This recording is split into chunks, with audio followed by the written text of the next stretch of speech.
31 મેના રોજ આકાશમાંથી અદ્ભુત નજારો જોવા મળશે। આ દિવસે ચંદ્રના આકાર અને દેખાવમાં ફેરફાર જોવા મળશે।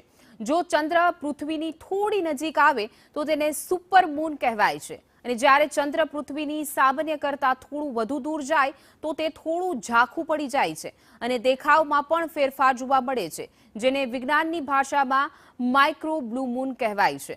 માટે 31 મેના રોજ ચંદ્ર સામાન્ય કરતાં 6 થી 7% નાનો અને થોડો ઝાંખો દેખાશે।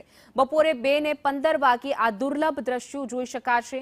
આ ખગોળીય ચંદ્ર દ્રશ્યો જોવા માટે સાબરકાંઠાના સાયન્સ પાર્કમાં ખાસ વ્યવસ્થા કરવામાં આવી છે, જે દ્રશ્ય ફરી 27 વર્ષ બાદ જોઈ શકાશે।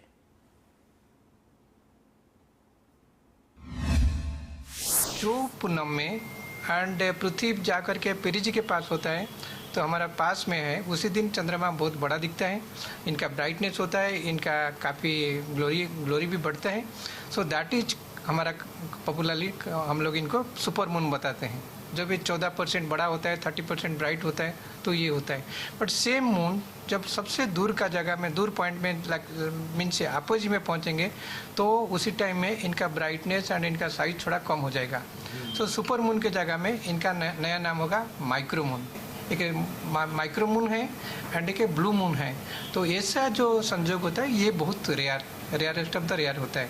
तो ये 31 मई का जो इवेंट होता है इस तरीके का ब्लू मून एंड हमारा अर्थ, तो इसको हमको सपोज मिस करेंगे तो इसका नेक्स्ट एडिशन 27 ईयर के बाद 2053 में देखने के लिए मिलेगा।